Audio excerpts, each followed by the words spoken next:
Saudara, mari kita membaca dalam 2 Petrus 1 ayat 3 sampai 7. 2 Petrus pasal 1 ayat 3 sampai 7. Dari sini kita melihat apa yang perlu kita kejar. Bahkan firman Tuhan berkata kita harus mengejarnya dengan bersungguh-sungguh. Tidak dengan separuh-separuh hati, tapi dengan bersungguh-sungguh kita mengejar maksud Tuhan ini supaya jadi kepada kita. Karena kuasa ilahinya telah menganugerahkan kepada kita segala sesuatu yang berguna untuk hidup yang saleh oleh pengenalan kita akan Dia yang telah memanggil kita oleh kuasanya yang mulia dan ajaib. Dengan jalan itu Ia telah menganugerahkan kepada kita janji-janji yang berharga dan yang sangat besar, supaya olehnya kamu boleh mengambil bahagian dalam kodrat ilahi dan luput dari hawa nafsu duniawi yang membinasakan dunia. Justru karena itu kamu harus dengan sungguh-sungguh berusaha untuk menambahkan kepada imanmu kebajikan, dan kepada kebajikan pengetahuan, dan kepada pengetahuan penguasaan diri, dan kepada penguasaan diri ketekunan, dan kepada ketekunan kesalehan, dan kepada kesalehan kasih akan saudara-saudara, dan kepada kasih akan saudara-saudara, kasih akan semua orang. Jadi inilah yang dikehendaki Tuhan, supaya kita capai. Semua kita bisa mencapainya. Karena ini dicapai bukan dengan kekuatan kita, tetapi dengan kesadaran kita. Lalu dengan bersungguh-sungguh kita mohon kepada Tuhan. Di sini dikatakan, justru karena itu kamu harus dengan sungguh-sungguh berusaha. Sungguh-sungguh berusaha. Sungguh-sungguh berusaha. Semua kita harus sungguh-sungguh berusaha secara rohani untuk bertumbuh dalam Tuhan. Tuhan tidak mengendaki usaha yang separuh-separuh hati, yang setengah-setengah hati, tidak. Tetapi Tuhan minta kita supaya kita semua bersungguh-sungguh berusaha untuk bertumbuh dalam Tuhan, untuk mencapai apa yang dikatakan Tuhan tadi, supaya bertambah-tambah dalam iman, bersungguh-sungguh berusaha, supaya iman kita itu bertambah lagi dengan kebajikan atau kebaikan. Kita harus bersungguh-sungguh berusaha. Jadi ada bahagian kita, kita yang bersungguh-sungguh berusaha untuk mencapai hal-hal tersebut. Bukan otomatis saja itu jadi kepada kita. Dengan kata lain, kalau kita tidak bersungguh-sungguh berusaha, apa yang dituliskan ini, hal-hal yang dikatakan Tuhan ini tidak jadi kepada kita. Ada bahagian kita, yaitu bekerja dengan sungguh-sungguh, bekerja secara rohani, menyadari keadaan kita secara rohani. Lalu kita merindukan sungguh-sungguh, misalnya supaya iman kita bertambah-tambah, supaya kebaikan kita bertambah-tambah, supaya ketekunan kita bertambah-tambah, supaya hikmat kita bertambah-tambah, supaya kasih kita bertambah-tambah, kesalehan kita bertambah-tambah.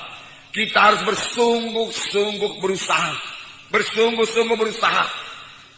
Bagaimanakah bersungguh-sungguh berusaha? Bersungguh-sungguh berusaha yaitu dengan menyangkali diri kita. Sehingga bukan kehendak kita, bukan kehendak saya, tapi kehendak Tuhan yang jadi. Roh Kudus mau memimpinkan kita. Di sini ayat 3 tadi berkata, karena kuasa ilahinya telah menganugerahkan kepada kita segala sesuatu yang berguna bagi hidup yang saleh. Kuasa ilahinya telah menganugerahkan kepada kita segala sesuatu yang perlu untuk hidup yang saleh. Apakah yang telah dikaruniakan Tuhan kepada kita? Mari kita lihat supaya kita bersyukur kepada Tuhan. Apakah yang telah menjadi milik saudara setelah saudara mengikut Tuhan? Kuasa ilahinya telah mengaruniakan kepada kita segala sesuatu untuk hidup beribadah kepada Tuhan, untuk bisa hidup suci, untuk bisa berdoa. Apakah yang dikaruniakan Tuhan? Yang pertama tentu saja keselamatan jiwa. Kita sudah selamat, itu karunia Tuhan. Yang kedua dikaruniakan Tuhan kepada kita Roh Kudus. Tuhan telah memberikan Roh-Nya kepada kita. Tuhan berkata, aku memberikan kepadamu penolong yang lain yang akan menyertai kamu selama-lamanya. Seorang penolong yang lain yang akan menyertai kamu selama-lamanya, yaitu Roh kebenaran. Dunia tidak dapat menerima dia, sebab dunia tidak melihat dia dan tidak mengenal dia. Tetapi kamu mengenal dia, sebab ia menyertai kamu dan akan diam dalam kamu. Dunia tidak mengenal dia, tetapi kamu mengenal dia. Semua kita kenal Roh Kudus. Semua kita sadar akan Roh Kudus kalau kita mau menyadarinya. Semua kita bisa bersekutu dengan Roh Kudus setiap saat kalau kita rindu bersekutu dengan dia. Semua kita bisa berkata-kata dengan Roh Kudus karena Roh Kudus dalam kita. Kalau saudara minta, kalau saudara mulai berkata-kata dengan Roh Kudus, penolong, dia akan memimpin kamu pada segala kebenaran. Jadi kita mengetahui kebenaran karena Roh Kudus mengajari kita. Inilah yang dikaruniakan Tuhan kepada kita. Sekaligus Roh Kudus akan mengurapi kita luar biasa. Kemudian apa lagi yang diberikan Tuhan kepada kita, dikaruniakan Tuhan kepada kita? Firman Tuhan yang berkuasa.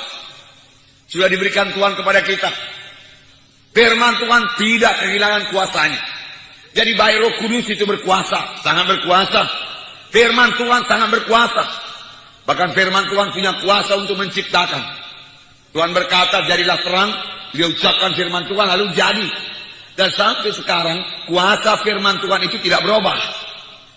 Firman Tuhan berkuasa mengubahkan saudara. Dalam Yeremia 23:29. Bukankah firmanku seperti api, demikianlah firman Tuhan, dan seperti palu yang menghancurkan bukit batu.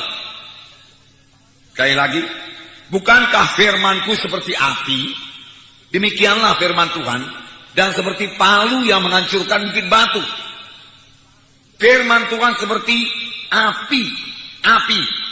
Kemudian dikatakan lagi firman Tuhan seperti palu yang bisa menghancurkan bukit batu. Apakah maksudnya ini?